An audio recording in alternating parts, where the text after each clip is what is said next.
Oke, Assalamualaikum warahmatullahi wabarakatuh. Hai rekan-rekan yang ada di channel Situs Edukasi. Ya, pada kesempatan ini saya akan berbagi tentang kisi-kisi SKB CPNS 2019-2020, yaitu formasi akuntansi atau keuangan. Buat Anda yang jurusan akuntansi, silahkan pelajari dan simak video ini, karena di sini lengkap dengan pembahasannya. Beserta nanti pada akhir video ini kami akan berbagikan versi lengkap daripada CPNS atau SKB Akuntansi 2020 ini. Oke rekan-rekan, sebelum kita mempelajari daripada contoh bocoran soal akuntansi ya, kita coba cek dulu kisi-kisinya sesuai dengan Permenpan RB nomor 23 tahun 2019 dan BKN nomor 11 tahun 2019. Oke, lanjut ke BKN. Di sini kita lihat akan Permenpan RB bahwa materi SKB akuntansi fungsional disusun oleh jabatan pembina. Nah, selanjutnya materi SKB teknis yang bersesuaian. Materi SKB akuntansi dapat berupa tes fisik, ada bahasa asing, wawancara, dan psikotes. Nah, nanti rekan-rekan ya, selain menggunakan sistem chat nanti juga berupa tes SKB akuntansi itu bisa bahasa asing, ya bahasa Inggris maksudnya, wawancara, dan psikotes. Nah, kemudian SKB yang menggugurkan harus dicantumkan di masing-masing instansi. Nah, ini adalah sesuai edaran dari Permenpan RB tahun 2019 kemarin, kan ya. Oke, lanjut ke BKN sendiri. Jadi BKN sendiri nanti akan menyusun soal SKB ke dalam sistem chat. Nanti semua formasi di daerah ya akan mengirim jenis atau soal-soal bank soalnya ke sistem chat ke pusat, sehingga langsung di install atau di servernya satu di pusat seperti itu. Rekan sederhananya. Oke, kemudian memperhatikan kesesuaian kompetensi jabatan, mudah dipahami dan materinya khusus akuntansi. Ya tentu terkait dengan jurusan kita, rekan-rekan. Kalau misalkan kita akuntansi ya tentu nanti pada soal seleksi kompetensi bidang ini adalah tentu masalah akuntansi. Ya, seperti itu, paham? Oke, lanjut ke contoh soal atau bocoran contoh soal SKB akuntansi. Sebelum kita lanjut, rekan-rekan ya silahkan. Yang belum subscribe, di-subscribe dulu agar kami terus bersemangat membuat video-video bermanfaat untuk banyak orang. Oke, kalau sudah subscribe, lanjut ke contoh soal nomor 1. Standar akuntansi keuangan yang berlaku di Indonesia ditetapkan oleh A. Bapepam, B. Ikatan Akuntan Indonesia, C. IASC, dan D. Komite PAI. Oke, yang mana jawabannya rekan-rekan? Silahkan dijawab pada kolom komentar. Oke, kita lihat jawabannya adalah yaitu B. Ikatan Akuntan Indonesia. Kenapa? Kita lihat pembahasannya. Karena IAIH melalui Dewan Standar Akuntansi Keuangan menetapkan standar akuntansi keuangan yang berlaku di Indonesia. Jadi yang paling tepat adalah IAIA ya, atau Ikatan Akuntan Indonesia. Ya, lanjut ke contoh soal nomor 2. Salah satu fungsi standar akuntansi adalah sebagai A. Batas minimal syarat informasi yang harus ada dan dipenuhi dalam penyusunan dan penyajian laporan keuangan agar mampu menghasilkan laporan keuangan yang berkualitas. B. Keseragaman bentuk, isi, klasifikasi dan penyajian semua jenis laporan perusahaan agar sesuai dengan standar yang ditetapkan. C. Batas minimal dalam penyelesaian permasalahan yang terkait dengan pelaporan keuangan agar mampu menghasilkan laporan keuangan yang berkualitas. Dan D. Salah satu pertimbangan dalam membuat keputusan ekonomi. Silakan rekan-rekan yang jurusan akuntansi, silakan yang mana jawabannya. Buat Anda jurusan ekonomi dan keuangan, silahkan yang mana jawaban dari soal nomor 2 ini. Oke, sudah jawab? Oke, kita lihat jawabannya adalah yaitu A. Batas minimal syarat informasi yang harus ada dan dipenuhi dalam penyusunan dan penyajian laporan keuangan agar mampu menghasilkan laporan keuangan yang berkualitas. Kenapa A? Kita lihat, karena salah satu fungsi standar akuntansi adalah sebagai batas minimal syarat informasi dalam laporan keuangan. Jadi nanti harus dilaporkan ya keuangannya untuk menuju kualitas yang baik dalam ilmu akuntansi. Seperti itu. Jelas rekan-rekan? Oke, kalau sudah jelas lanjut ke contoh soal nomor 3. Jika kita ingin mengetahui harta yang dimiliki oleh perusahaan serta jumlah utang yang harus dibayarkan perusahaan, maka dapat kita ketahui melalui A. Laporan laba rugi, B. Laporan perubahan ekuitas, C. Laporan arus kas, dan D. Neraca. Yaps, ini dalam ilmu akuntansi ya. Tentu neraca ini sudah tidak asing lagi di mata kita sebagai jurusan akuntansi. Oke, kita lihat jawabannya adalah yaitu D. Neraca. Kenapa? Kita lihat pembahasannya. Neraca atau balance sheet adalah daftar sistematis dari aktiva dalam kurung aset, utang dan ekuitas pada tanggal tertentu yang biasa dibuat pada akhir bulan atau akhir tahun.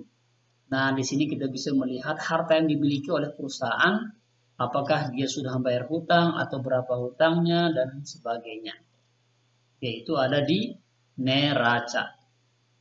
Oke, lanjut ke contoh soal SKB akuntansi nomor 4.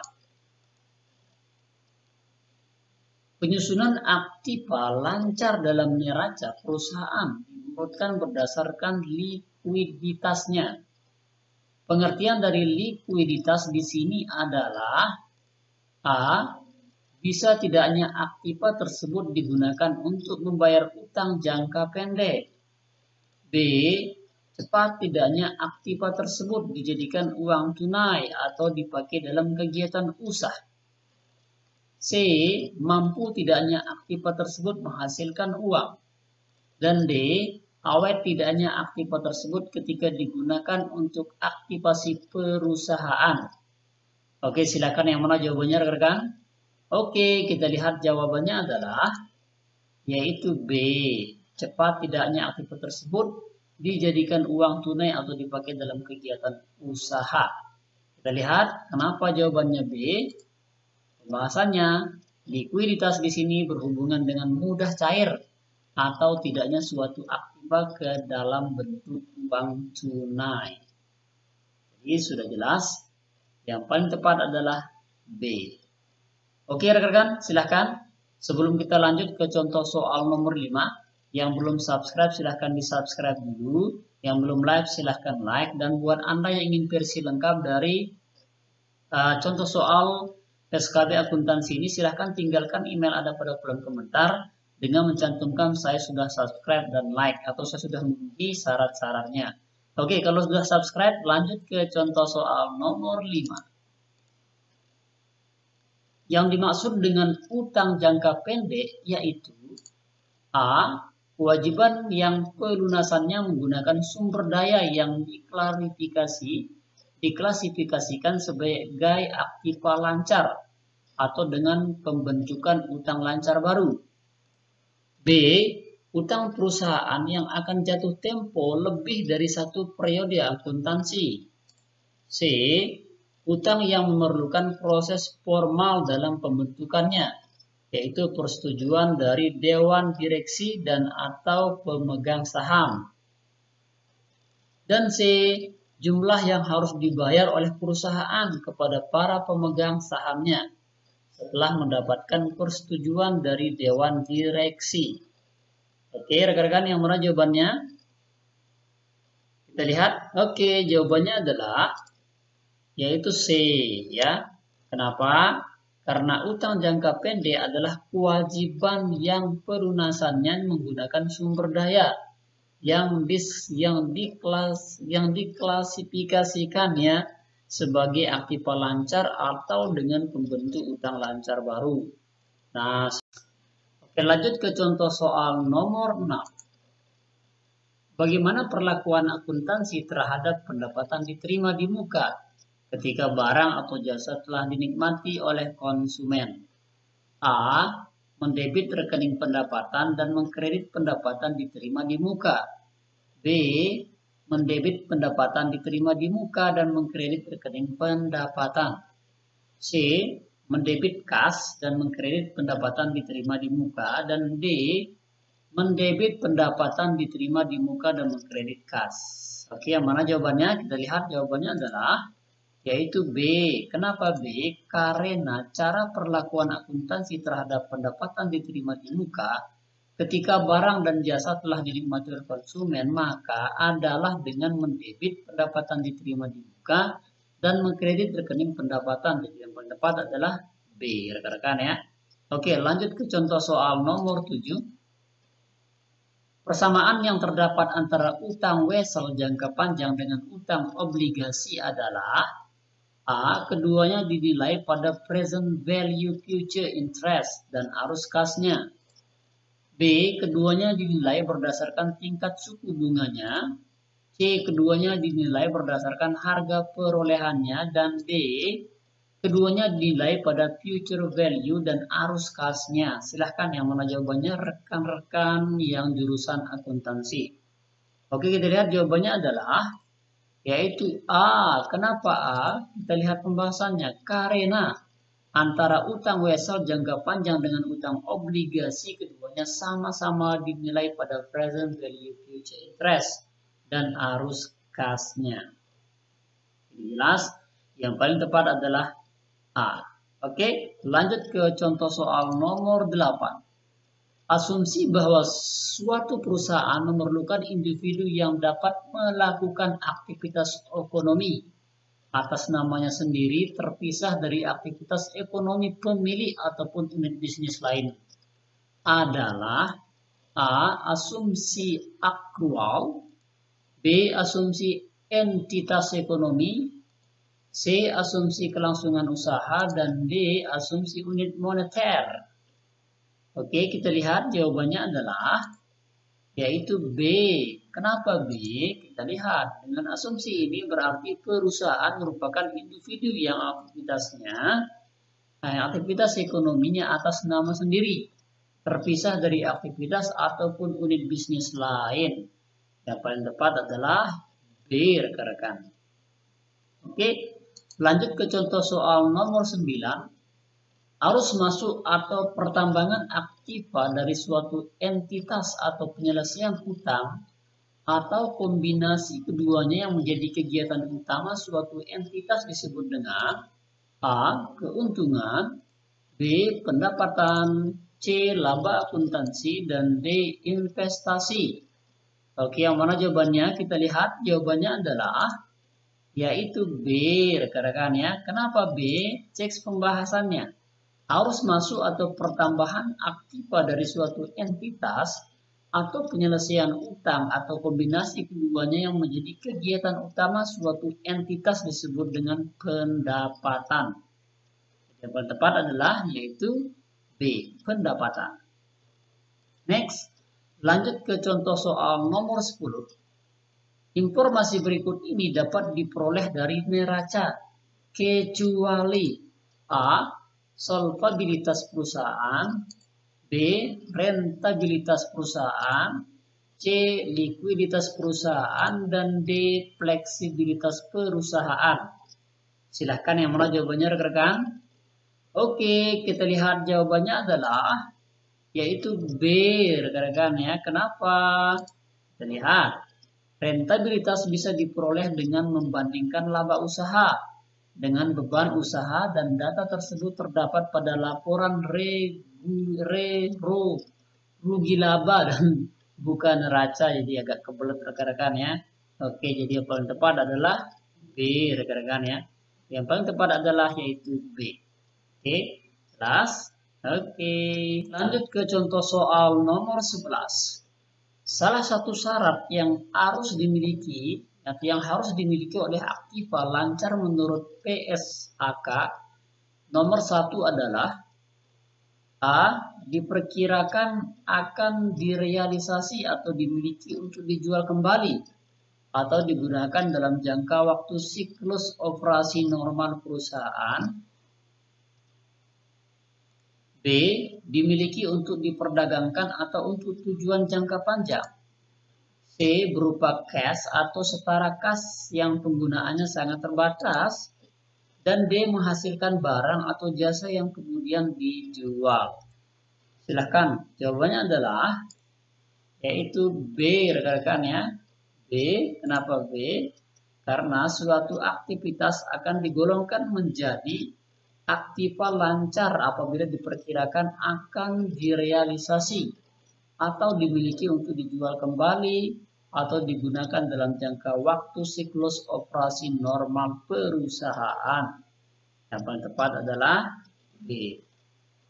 Oke, next lanjut ke contoh soal nomor 12.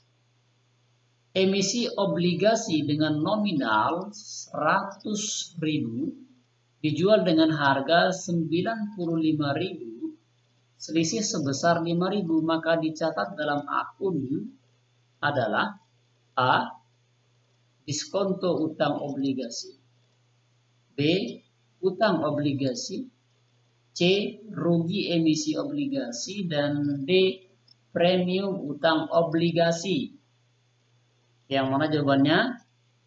Oke, jawabannya adalah yaitu A. Kenapa A? Karena selisih nilai minimal dengan harga pasar, emisi obligasi dicatat dalam akun diskonto utang obligasi. Yang paling tepat adalah yaitu A. Diskonto utang obligasi.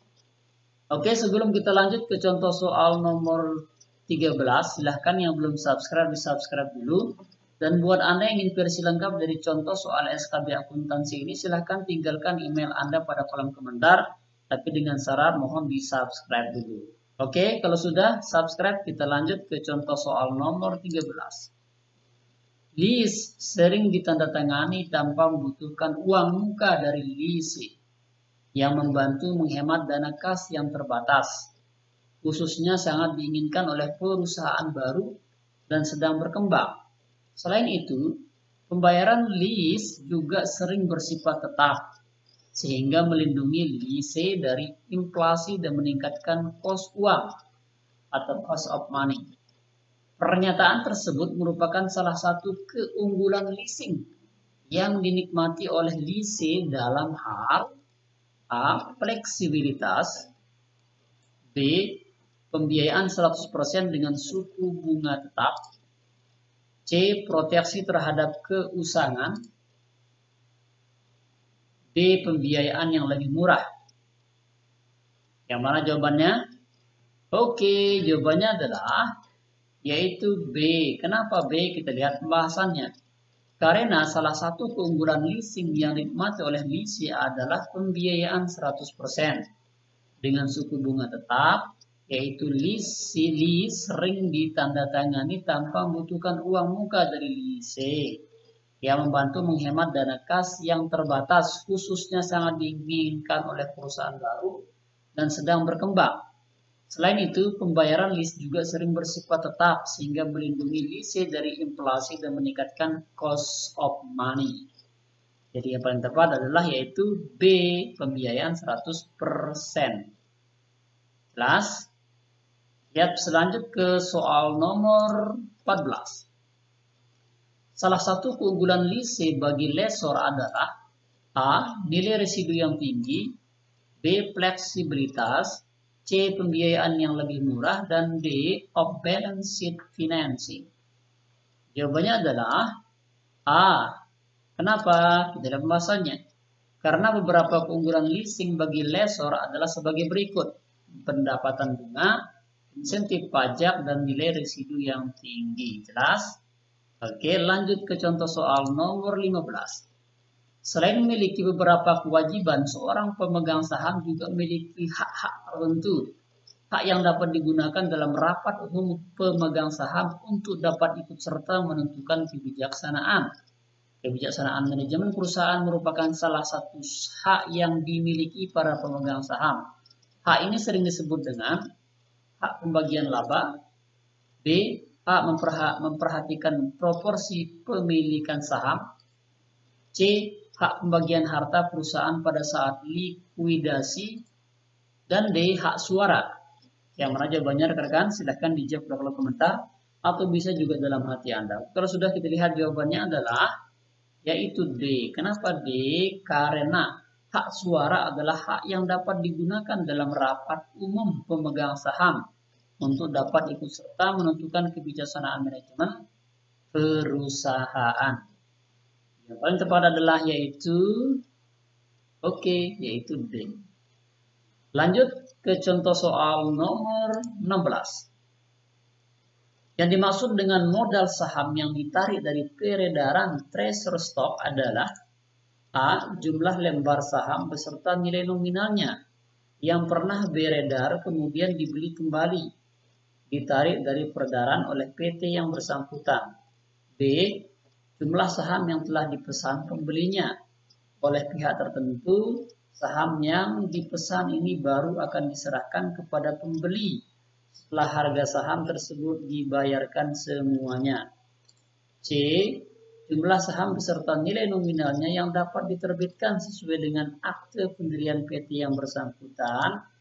Dan D. Jumlah saham yang harus ada otorisasi pengeluarannya tetapi masih belum terjual. Yang mana jawabannya? Rekan pejuang CPNS akuntansi. Kita lihat jawabannya adalah yaitu A. Kenapa A? Karena modal saham yang ditarik dari peredaran treasury stock adalah jumlah lembar saham beserta nilai nominalnya yang pernah beredar yang kemudian dibeli kembali atau ditarik dari peredaran oleh PT yang bersangkutan. Jelas? Yang paling tepat adalah yaitu A, rekan-rekan ya. Lanjut ke soal nomor 17. Pada perusahaan manufaktur, pencatatan arus keluar masuknya aliran dana akan dicatat pada buku besar dalam bentuk rekening-rekening. Rekening yang digunakan untuk mencatat harga pokok produk jadi transfer ke bagian gudang adalah A. Rekening barang dalam proses, B. Rekening bahan baku, C. Rekening biaya overhead pabrik, dan D. Rekening persediaan pabrik jadi, produk jadi maksudnya. Oke, kita lihat jawabannya adalah yaitu A. Kenapa A? Karena ini merupakan rekening yang digunakan untuk mencatat harga pokok produk jadi yang transfer ke bagian gudang. Jelas? Lanjut ke soal nomor 18.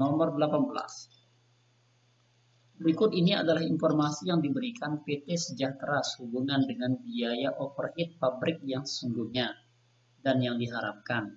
Overhead pabrik yang sesungguhnya adalah 30.500 overhead pabrik yang dibebankan 36.750.000. Harga pokok penjualan 32.000. Persediaan akhir barang dalam proses 3.500.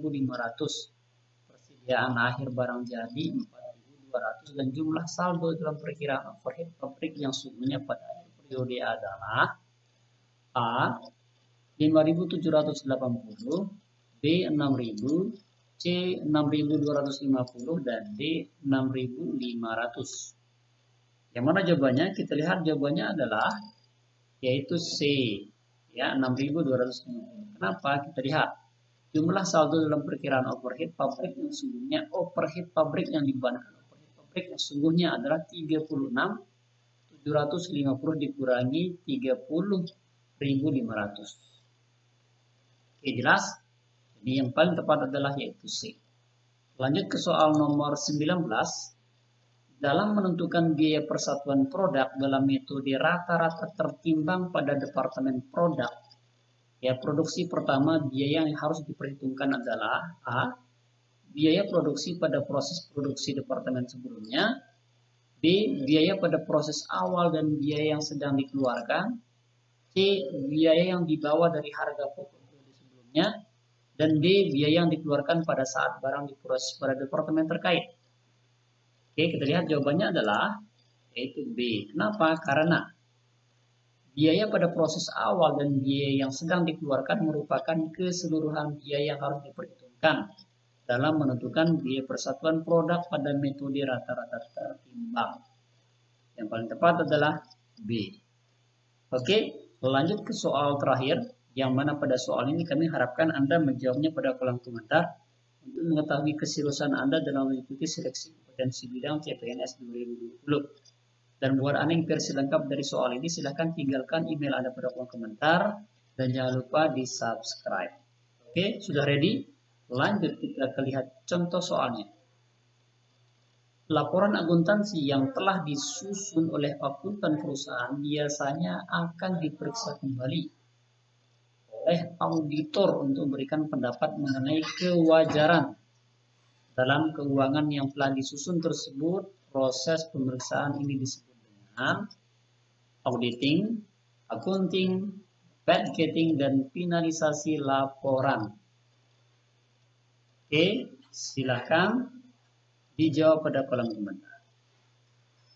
Oke rekan, thank you, syukron ya atas perhatiannya sudah nonton dari awal sampai akhir. Jangan lupa di share video ini dan dibagikan ke rekan-rekan yang membutuhkan. Jangan lupa subscribe dan komentarnya.